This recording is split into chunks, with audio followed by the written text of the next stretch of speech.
Hello there, my name's Chenoh and I will be playing Bloodstained Ritual of the Night, which is the second game made by Koji Igarashi, because that was the director of the game. The studio was different because it is Way Forward instead of Indie Creates, but the director is the same, so we have basically the same universe, and Curse of the Moon was looking more like a classic Castlevania, while this game is a full-on Metroidvania, and you could basically call Symphony of the Night its older brother. And since this is a younger brother of Symphony of the Night, we also have an extra mode, which is extra character in form of Zangetsu that we have played in Curse of the Moon, and he is analogically Richter from Symphony of the Night. So that means we are really fast, we are really strong at the beginning, but we do not scale, so towards the end of the game our power is like actually leveled to the difficulty. And without further ado, we will be starting soon.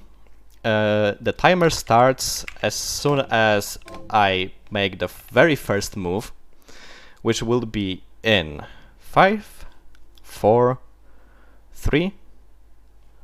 Actually, the loading takes longer, so sorry.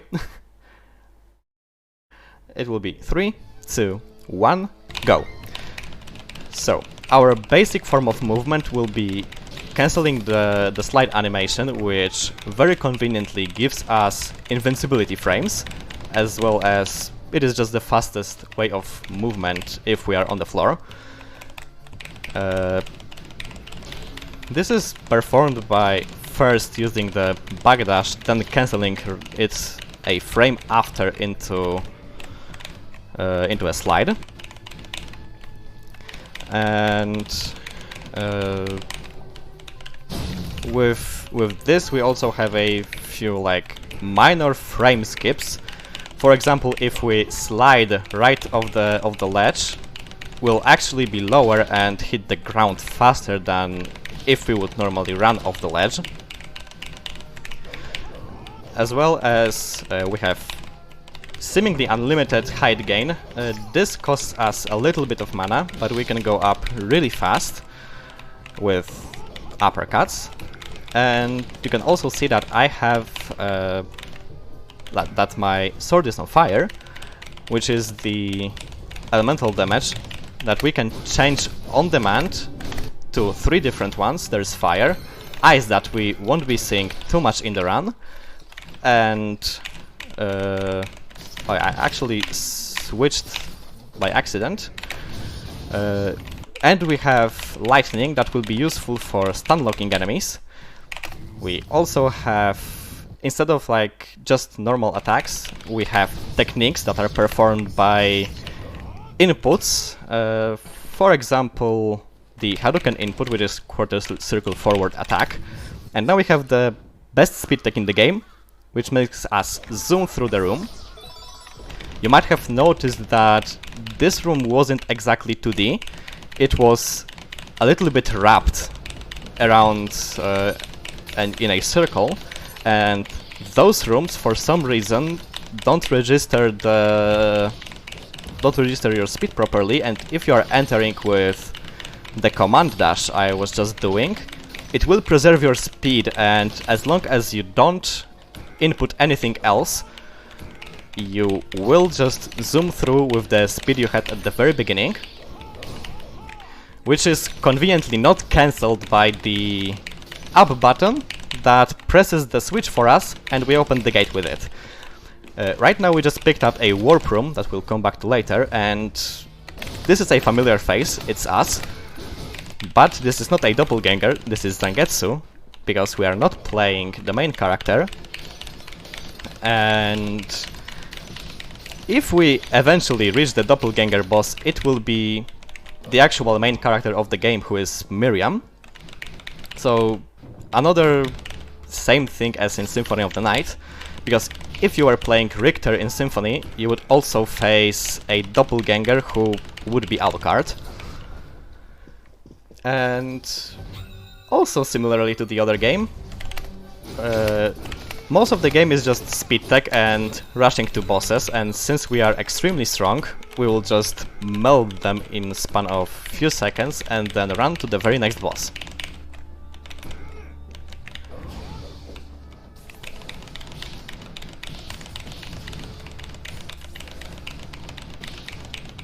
Now we'll have a bit more mana preserving, but we are in a really good state.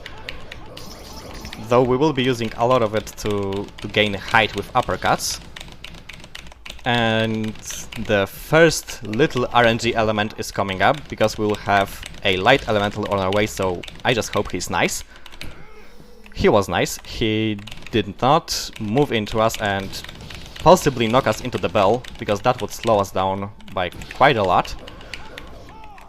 We are also collecting MP ups throughout the levels, just to get our mana management going, since the next boss will take up around 180 mana, and we need some more to also climb to him. So collecting those is one way to manage your mana. The other way is doing dive kicks that by themselves renew exactly 5 mana. If you hit an enemy, then you are restoring additional 10, so for a total of 15 you can dive kick enemies, which we'll see in a second. And also one thing I did not mention yet about techniques that we are using on bosses. All of them give you iframes. So you can just stand there and don't mind anything coming your way. I've also cancelled animations of changing the elements on your sword, because now we will be using lightning. This is the first big difference in between runners, because the next boss can be done with either flames or lightning. Lightning has a big potential to be faster, while flames are more consistent. Because there is a chance that with lightning you will actually cancel the animation of a boss that makes the boss go into phase 2.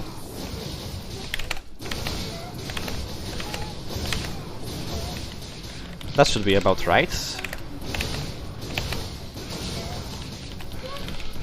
Now we are just hoping to see Bloodstained animation, and we have it.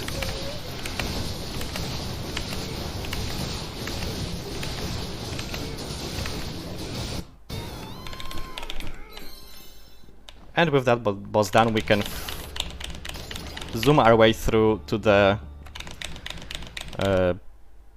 middle location, Livre Ex Machina. Here we will face a very familiar face if Bloodless by herself wasn't familiar enough.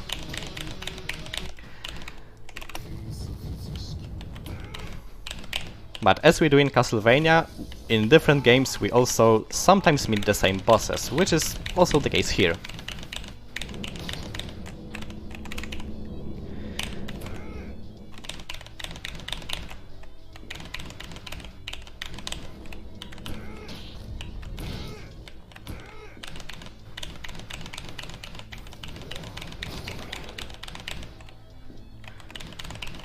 So now we are entering the, I think, 5th boss on the way, Andre Alphys.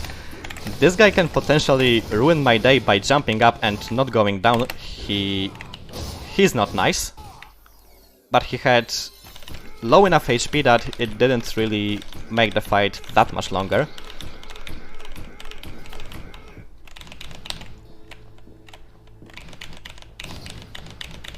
And we are on our way to another familiar phase, but now you have seen me just sliding through the spikes, which is like another proof that everything but walking in this game gives you iframes.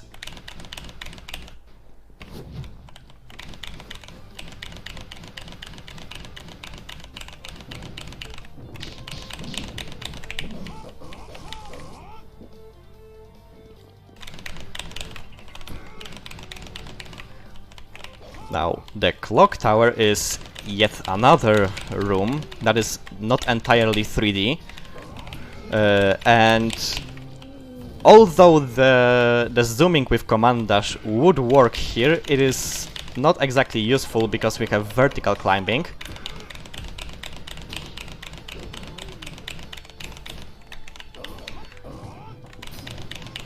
And actually our mana is not doing too well, but there is a few backups on the way.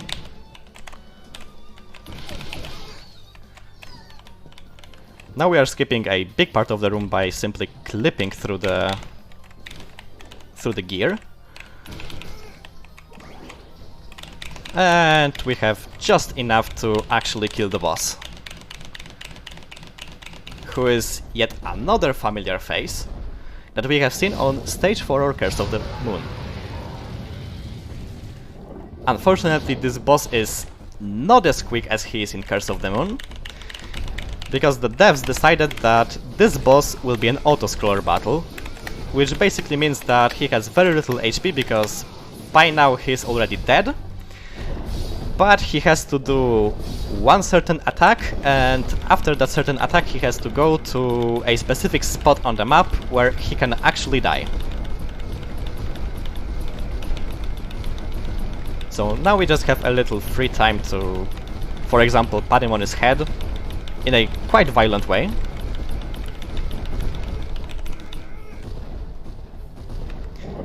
And now we have that one attack that he has to do.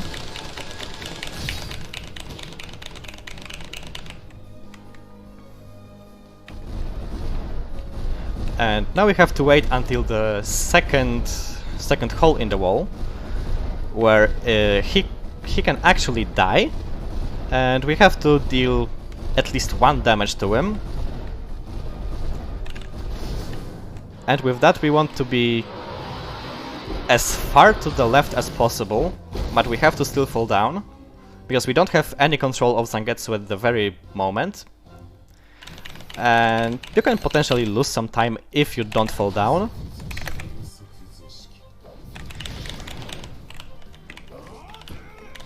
There we have entered and exited the room to call the elevator down, which I think is also the case in Castlevania games. You can also call the elevators down by just exiting the room. And here is, I think, the last instance where we will use the command dash to boost ourselves. And we are in a hurry, we want to do this because we are about to catch a train,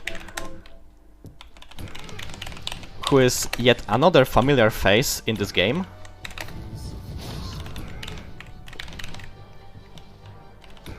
Do we have time for a quick donation? Of course, go ahead. So I have Master Stampede really tested me here. $50 says good luck, Chenoh. 321 is, I'm guessing, the translation, but tries dois Jiden.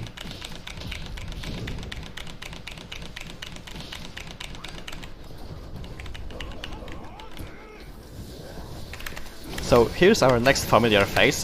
He looks a little bit different than in Curse of the Moon, but it's still our old good glutton train. He dies really fast, so we are just passing through and going to the secret laboratory.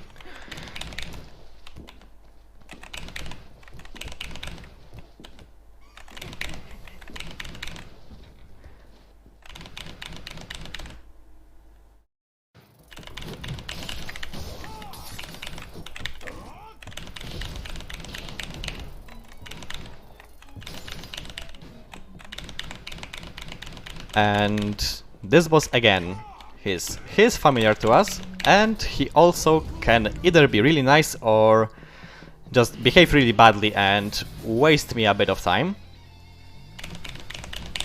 Because there is a chance to stunlock him right away, which I think we did. Yes, that was almost a perfect fight, because we managed to stunlock him, and he wasn't able to dash to the other side of the arena.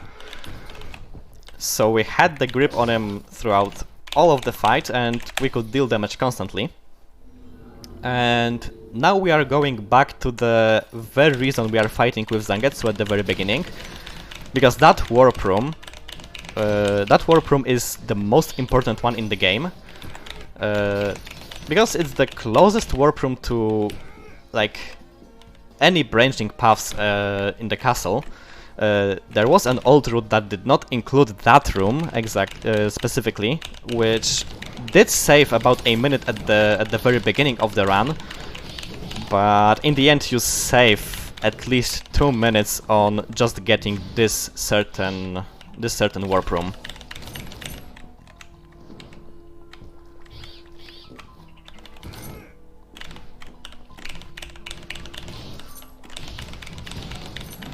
Now we have just more abusement of iframes that we have with almost everything. And one of the slowest sections, because we have the water that slows us down by quite a lot.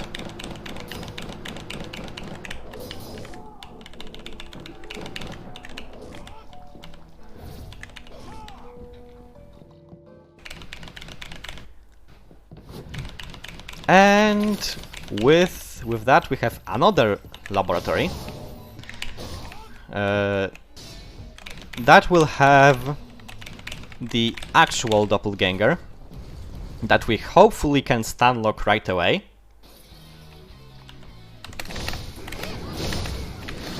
She did jump, but she didn't have any iframes on her moves, so this boss fight is basically free. She's just standing in place because she cannot get out of the stun lock, and this stun locking is the main reason why we are using lightning, because it hits a lot of times with a single attack, and most of the bosses and enemies in general will flinch if they get hit that many times in a row. And after that you can notice that I changed back to fire, because we are heading to the Inferno Cave, a lava location, so obviously it is a very logical choice for the boss to actually be vulnerable to fire. And this location is also one of the most dangerous ones, because enemies here can really ruin your day by knocking you into the lava. And if you get hit mid-air, you have no choice to but actually get dunked into lava. And we'll be taking quick mana and health refresh specifically for the mana, because this boss can also take much longer than you would like him to.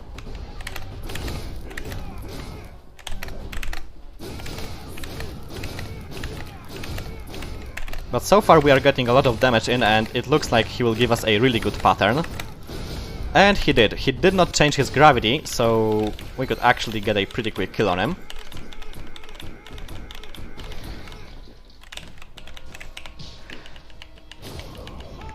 I'm seeing some concerns in the chat about me sliding into lava. This is what I said earlier. We are getting iframes on everything, so we might as well just slide into lava. If we can go through enemies, we can go through environmental hazards as well.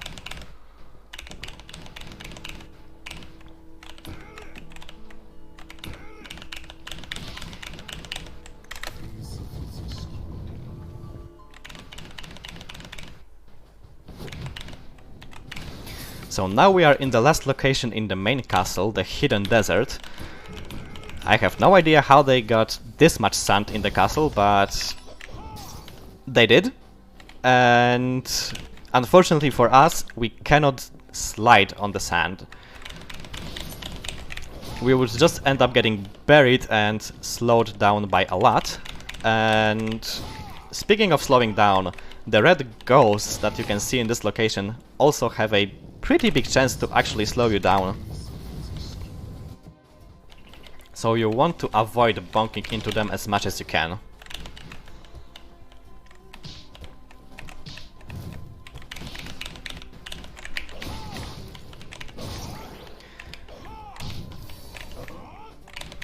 So now onto the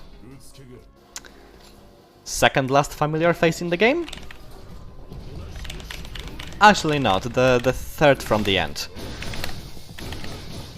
But one of them will be seen just very briefly. As you can see, Alfred is not as much of a wimp as he was in Curse of the Moon, because he can take quite a lot of hits compared to his earlier appearance in Curse of the Moon. But with that we also had a glitched elevator that was going slightly faster than it actually should, which was caused by me standing like at the furthest point you can get on the elevator. And this causes the elevator to think that we are actually not inside, so it sends the elevator a bit faster. And it works both ways, going down and up.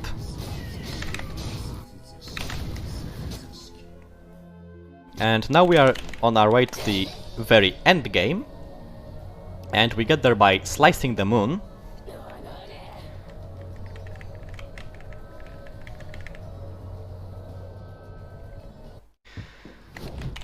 And right now you could have seen me do an additional attack on the ground, and this is tied to a very obscure mechanic in the game that causes your damage to drop by about a half if you do a regular attack in the air, which I had to do to actually slice the moon.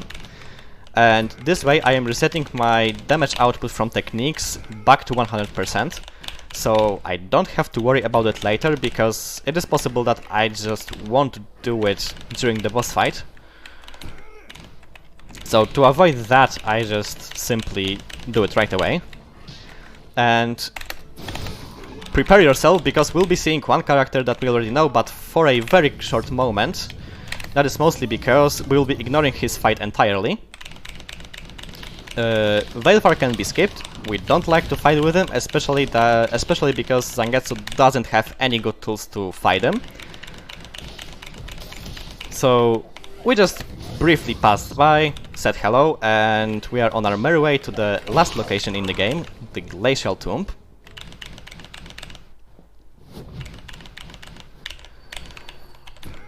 And this is basically the last dangerous part in terms of enemies.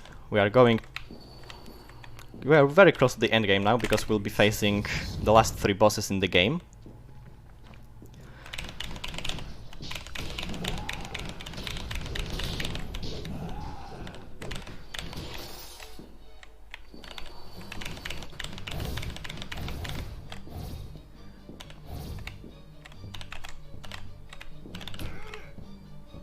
So now we'll be taking our last bit of health. If it goes very well, we won't be seeing another checkpoint. And now we have Dominic, who hopefully will behave.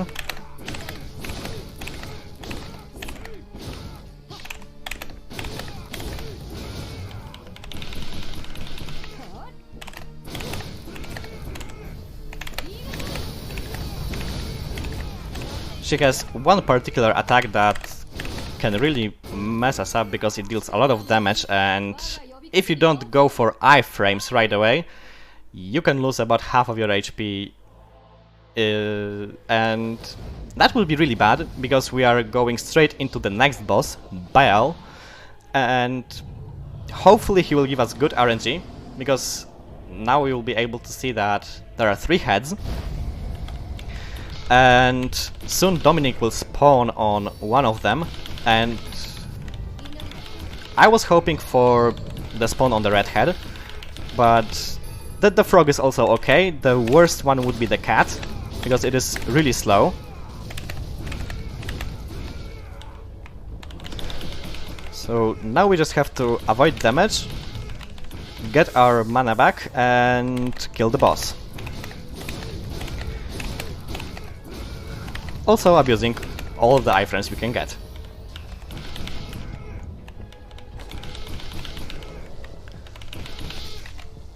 We should have quite enough to end the fight.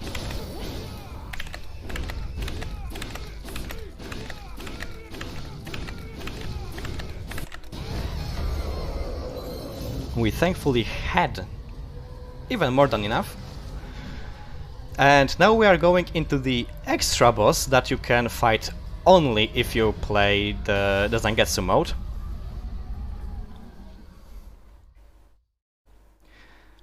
But just before we get there, we actually don't have too much HP, as well as we have to take a bit of time to change into ice, because you guys have given enough money to hit the target of the elemental rainbow, which will be me switching to every different element on the sword during the last boss fight that we are entering now, and it is none other than Miriam herself.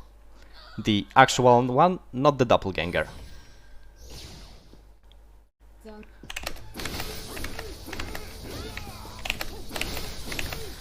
So we are starting out with ice, that now you can see for the very first time. The sword itself deals quite a lot of damage, but it only hits once, and the ice goes very long way. Okay, now that was quite unlucky. We don't want to see this particular attack. Especially that we now cannot get back up because I just ran out of mana. Thankfully I got back on top, so now I can just stick to the ceiling where I am relatively safe.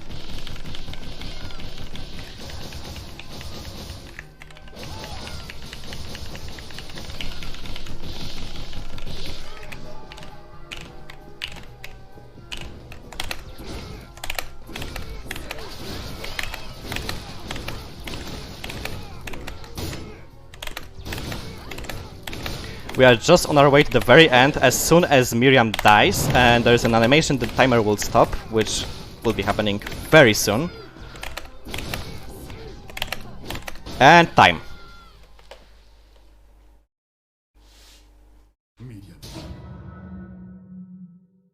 That didn't sound good, but it was just me dropping to very low health. There is a possibility of dying right after we finish the game. But the timer has already stopped. The final hit counts. Even if you die, it is a good run. But that was Bloodstained Ritual of the Night.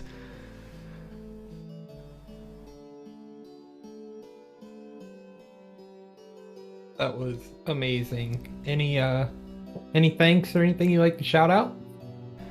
I mean, the biggest shoutout has to go to Mash the Stampede and Joking of Horse, because without either of them I would not be here. Heard it from Chenoh. Thank you very much for that amazing run of Bloodstained Ritual of the Night. That was extremely impressive. That is going to do it for me as your host. I am Cookie Monster. Blueberry will be taking over from here on out. Thank you all for your donations. An amazing start to the day. And remember, everything's going towards Child's Play, a wonderful charity. Giving over to children, bringing joy to children in need at over 185 hospitals worldwide. Thank you and have a wonderful day. Guys, thank you very much again for having me, and enjoy the rest of the marathon.